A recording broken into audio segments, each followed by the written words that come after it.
Hello again, YouTube. It's CD Mangaka with more Season 3 Guilty Gear Strive links. I think I am about to 4,000 views on my first video for all the changes that are coming out courtesy of players who are attending VSF 11. Shoutouts to wonderful people out there who are out there like Tiger Paw Pokey.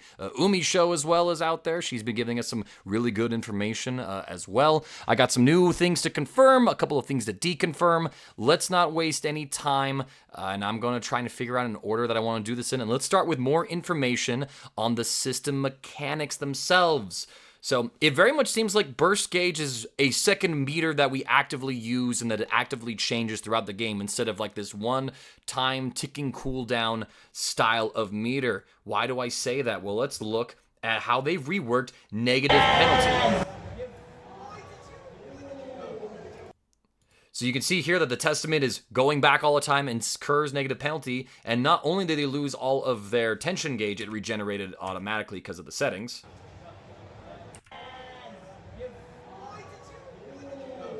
So you can see here it flashes out, but because training mode settings it regenerates, but the burst gauge gets completely deleted if you incur negative penalty. That is a massive change to the game. It's not too often that you see negative penalty get enticed or will get activated, but Arc System Works really doesn't want you to go into this negative penalty. There's this very long video right here of labbing a whole bunch of stuff across characters. I highly recommend that you check it out. Link will be in the description below. There's Asuka, Bridget, Testament, and Bedman information there, as well as Milia. So if you were curious about those characters, I haven't really seen much listed about them on Twitter in a very more simplified format, so this video might be the one for you to refer to. Let's talk a bit about some of the other changes as well. So there's the new forward mechanic, Wild Assault, right? So Wild Assault has a couple of different versions of it that are dependent on your character. There's 3 colors that we are currently have confirmed. There's White Assault, Blue Assault, and Red Assault, and they all have different properties. White Assault seems to be specific to Gold Lewis only. It is a reversal option. That is plus on block, launches on hit, so he gets a combo from it, right? That's pretty scary to give it to him, but we did have confirmation here. If Wild Assault is a true reversal. That Gold Lewis is attempting to wake up, he's set to wake up with Wild Assault, and it is not a frame 1 reversal, so they did not give Gold Lewis a plus on block DP. It is probably more like a frame 4 reversal, I'd have to imagine, or, there's some value there where if you leave a gap longer than that, then he'll get the reversal out. So against Gold Lewis, it's probably important to keep your pressure tight. There are 2 other colors that we have confirmed. Sorry for letting y'all see the spoilers here. But we do have 2 other colors, Blue Wild Assaults and Red Wild Assaults. Blue Wild Assaults are chargeable. They can give guard crushes on block. And then we have Red Wild Assaults, which give follow-ups. But it seems like all the Wild Assaults in general can be used in the middle of a combo, which is important. Because let's actually confirm the 2 states here, right? So we're seeing Testament do their Wild Assault. You can see this big red circle behind them. And when Testament hits this Wild Assault, you can tell that it does something to get Faust Burst Gauge. Faust is full burst, and then he loses a little bit of burst. And the same thing is true for Faust's Wild Assault, which is blue. So if I go back, pause our phone cam video.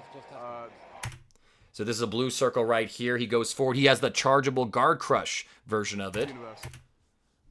And it takes a little bit of burst gauge away, right? That's actually massively important because now we might want to route into using some of these Wild Assaults to take away your opponent's burst gauge, right? It's a far more interactive tool than it was before. This kind of reminds me of a few properties that we saw in Guilty Gear Xrd Rev 2 with the Blitz mechanic and how that would interact and take away burst, right? So we know that with Blue Burst, the one that you can do in block stun or hit stun, being buffed to go the entire length of the screen, now we might see high-level offense be routed into, oh, your burst is about to get back online? Well, I'm just going to throw in this Wild Assault into the middle of my combo, and I'm going to take away that burst gauge and deny you that burst, right? So it might be more of a proactive player use of the system mechanics to deal with these bursts instead of like hard baiting burst, right? So there might be other ways of denying burst as opposed to baiting burst, which again, burst bait still exists. You can do combo routing and setups that let you block burst at certain moments or hard commit to it, or use Red Roman cancels or PRCs, right, to deal with that. But there's other ways of interacting with this burst meter as well. I'm going to try and find something. Here we go. This is massively important. And it very much seems like burst isn't like this really static gauge that there isn't a lot to do with, right? Because now we have a situation like this. So I'm going to burst here, so I have no burst gauge.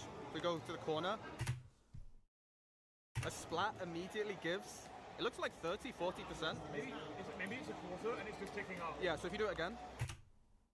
Wall slumps give about a quarter of the bar for the burst gauge. And remember to use the wild assault mechanic or the push block mechanic. I can't remember what it's called at the moment. I apologize for that. You only need 50% of your burst gauge in order to use it, right?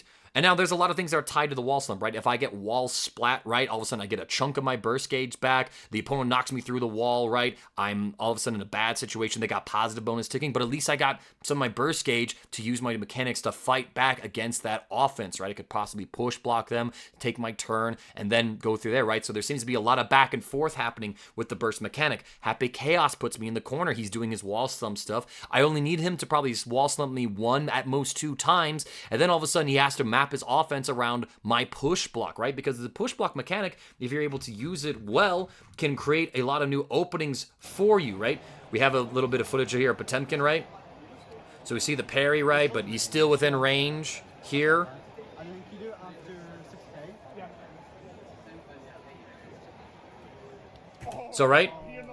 So if you time this burst right, look at the pushback there, right? We saw there that not using it correctly meant that Pot was able to stay in, get the exact same Garuda pressure. But if you time it correctly, then he gets pushed back, you cause his whiff punish, all of a sudden it's your turn on offense. This is going to happen to everybody, pretty much like in the cast. Because, you know, that's a pretty far distance. That's a really huge bit of distance. So, and if you whiff the wrong thing, well, you know, we'll have to see. So a lot of our offense is going to have to be structured against this new mechanic.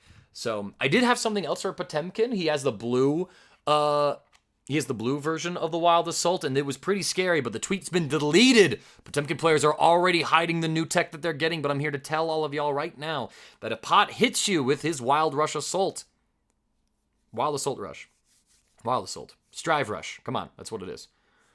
He is plus enough on block where you cannot mash on his Pop Buster.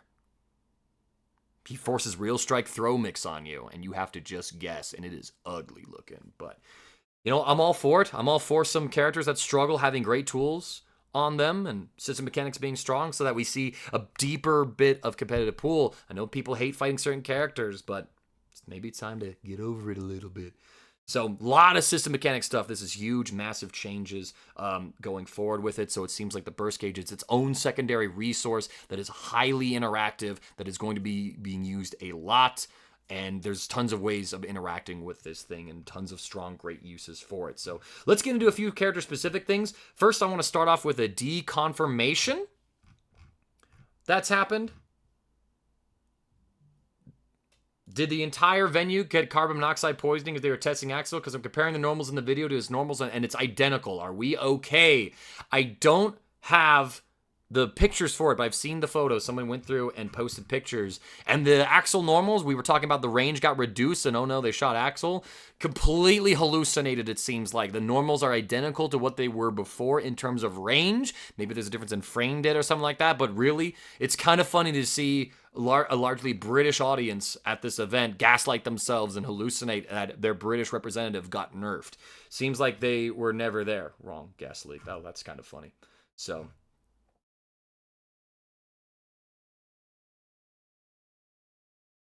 yeah, we've all seen it, right? So, a couple reasons for it. So, again, not everything that I have been able to share with y'all has been like hyper confirmed and tested. So sometimes some misinformation comes out. I'm trying to rectify that here in this video. Let's talk about a couple other, another big system mechanic change though. Weights are fully homogenized. They are fully homogenized. So there's a bit of like, you know, maybe a slight disagreement, right? Like things seem a little hard. Same conclusion in this one. High combo gravity, right? So, but there might be something else there, right? So, fully confirmed weights are homogenized. Gold, Lewis, and May both seem to have the same gravity now, along with others. So, this could be maybe another bit of hallucination, or this could be a change, right? Because we're seeing, we're seeing Umisho going, hold up, I kind of tested this and it seems to still be tight. So, but if this is true, this is a big change, because you have to remember, right? Not only are some of the heavier characters some of the more healthy characters, they got high guts or high health values, but then you have to do worse combo routes on them because you can't juggle them as long, right? You might, instead of getting a close slash in a combo, maybe you have to do like a 5P in a combo, right? That's just less damage overall. So the weights are homogenized. That means that, you know, for one, the game is a little more accessible. You don't have to have an encyclopedia knowledge of what combo routes I had to do, you do against specific characters or weight classes. Instead, you learn a combo route. It works on the cast. Beautiful. Rock it. Go for it. And now, you know, because the heavies are going to be lighter, that means that combo routing on them is going to be a lot more lenient, so they get hit by higher damage combo routes. The lightweights, probably negligible change. Maybe it's even a buff to them because, you know, maybe you couldn't have as much leniency or things like that. This one seems a little bit like it's slightly disputed by a few people, but we'll have to see how that comes up to fruition. But that is another crazy change. We've already talked about the wild assaults. Let's talk about a few character-specific things. We got some more information to look through. Let's talk a bit about Ram and Ship. The Wreckers are no longer counter-hit. So what that means is that there's no like counter-hit slowdown to them, so that you don't have time to go look, confirm, and then go, I got the counter-hit, and confirm into those combos. The same thing is true of Anji. We saw some Anji Doom posting of, man, they nerfed my character again. He didn't deserve it. But it seems like a character/system mechanic-wide change to how Rekkas behave overall, right? But they do have some new tools to compensate for it, right? And now when I'm saying counter hit, you know, there's not the big white counter hit slowdown to give you the extra pop-up in some cases, or it's not the slower white version of it, so then you have extra time to wait, then buffer your normals out, right? It kind of goes quickly. But, you know, Ram, she got some new spice with Wild Assault, right? She can dash cancel her Rekkas into Wild Assault.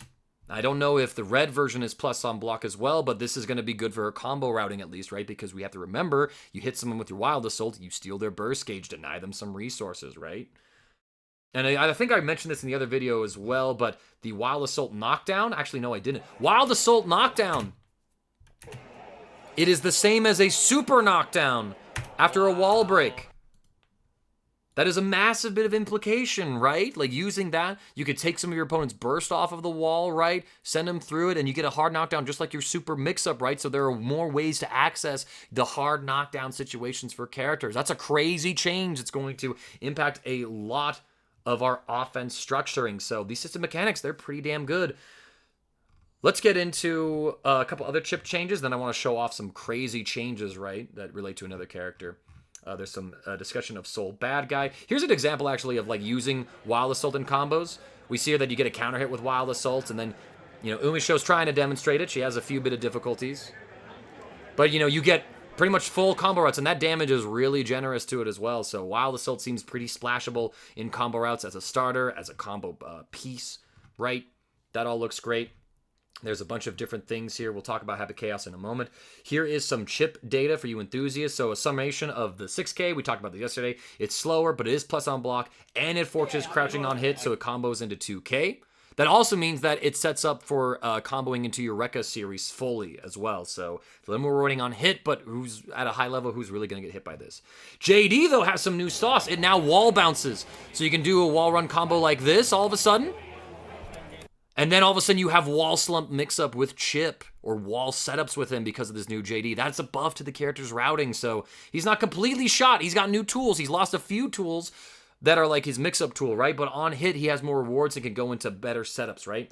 Rekka 1, it can now be Kara canceled into Rekka 2 or 3. So he's able to start it up. And I mean, that's a fast overhead. That's a fast low, right? So really, 6K is not a nerf that kills the character. He's got just new tools to play with. That's pretty terrifying stuff. Again, remember that his counter hits for Rekka aren't slowdown anymore. But, I mean, thank God, because this all looks pretty terrifying, right? So Chip, probably still going to be fairly strong. He's probably going to play nicely with the system mechanics and stuff like that. Let's look at Happy Chaos. Happy Chaos, there are some nerfs that we have confirmed with Happy Chaos. His damage is definitely lower, while his gravity, with his gravity scaling getting some changes. If he fires too many shots, it's super noticeable. So maybe Happy Chaos isn't going to just unload a whole clip on you, carry you across the screen, and corner to corner combo you, right? Maybe you fall out earlier, and those combos themselves aren't as rewarding anymore. So Happy Chaos, a little less reward on hit. His throw, Oki, is different, though. He can still safe jump, and now OTG's mid-screen with 2S, so... He gets these guaranteed cross-ups, right? So there's going to be some new flow charting for Happy Chaos on offense, right? Again, like some giving and some taking, maybe. I'm not sure what his throw Oki looked like. I haven't grinded Strive like that. But, you know, some stuff was fairly messed up. So let's talk about... Ram move speed seems to be reduced a bunch, right? We saw Mei got nerfed and her move speed was nerfed. Seems like Ram is the same case. So it seems like they want these girls that have these huge normals and do tons of damage on hit, have crazy corner carry, to not be as mobile as they were before. But that has some huge implications. Movement is a very important thing in a fighting game. And generally, if something is slower, it is weaker overall. So... we have some Soul bad guy changes confirmed by Umisho herself, a Soul who got top 6 at EVO, only playing Soul bad guy. She's a cracked player. So we do have Soul changes. Wall breaking Wild Assault gives hard knockdown, same as Super, right? Fafnir travels further, but it is worse bounce, so there's no more Vortex on a non-counter hit, so it has the same start, but it has the same startup and recovery. So it seems to be a stronger neutral tool. You know, goes farther. Perhaps it's a better poke. And again, it's a guard crush move, right? So Soul might be able to skip neutral a little easier, but on hit, he doesn't get a full combo and a wall break off of it, right? So giving and taking, kind of reworking the move. Revolver 2 and Revolver 1 no longer have counter hit slowdown. So that means that you probably aren't going to get the same like RPS and rewards for the hit here. So it is a nerf to that RPS game. Umisho liked that change overall, though. She thought it was bad or something like that. So probably going to be changing our offense. But again, Soul is going to have Wild Assault to get in there, right? So who knows what that whole situation is going to look like and play with. We've confirmed this yesterday. The Heavy Volcanic Viper, the DP, is no longer invincible, but the Tiger Knee version of it is alive and still well. It seems the same on all weights. Maybe a bit of that gravity change we talked about earlier. Bringer seems the same. Wild Throw's the same. Revolver 1 is also not a counter hit slowdown, right? So there are some Soul bad guy changes, maybe like some rework / buffs. Maybe more practical uses of moves, right? Let's talk, Chip, before we talk about that. His Shuriken is dramatically faster. I know we all saw that text I read if we're quick readers. Shuriken goes pretty quick. Chip has a new special move. Shuriken is now in the game. Nagoriyuki! We see Sin holding back. So he's blocking overheads. But he's not blocking lows. Beyblade is now a low. Beyblade is a low. We talked about how 6 heavy slashers changed with Nagoriyuki yesterday. It's a guard crush move. You can't special cancel out of it. But now Beyblade's a low. I don't know if the range has changed. I don't know if the frame date is any different. But in addition to that, Nago, the second hit of Nago's DP is an overhead move. So this means that Nago can do the first hit of his heavy DP, delay it, and then go Blade. You are put into a 50-50 high-low. It's an expensive one for his blood resources, but I can tell you, we're going to lose rounds and games to that mix-up. Nagoriyuki's got some buffs. Beyblade's a low. That's probably the title of the video, because I think that's all something that we can get clickbaited by. So, you know, there's that. So that's a crazy change for Nagoriyuki. Mei, some considerable nerfs to her right here. Slash Dolphin, the pushback on it. It's basically no pushback on it. This isn't an instant IBD. This is just a normal block. So Mei no longer has Totsugeki spam into crazy RPS situations. She's just where she's at, and she gives up her turn. So that's a pretty crazy nerf for the character.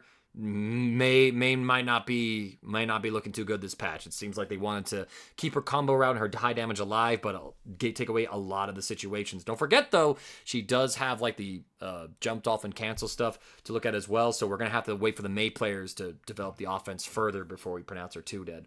Zato's received a few nerfs. So the Eddie gauge takes a long time to regenerate. It looks slower, but how do we know that we're not gaslighting ourselves right now, Mangaka? We just talked about chip mains doing that to themselves. Here's how we know.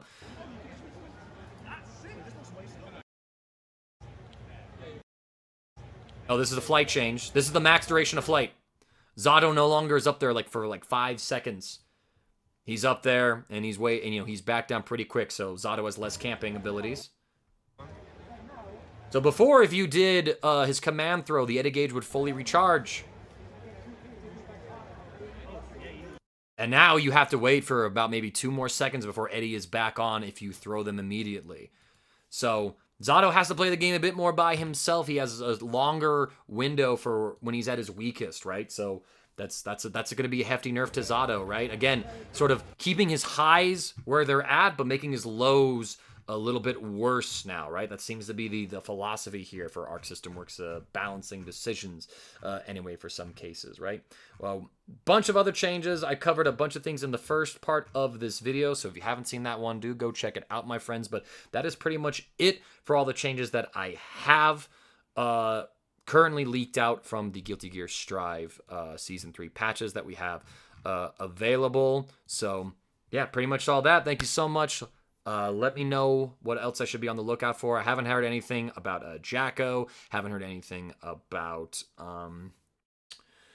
Asuka at the moment. So just let me know in the comments. Appreciate y'all. I'll see you in the next video.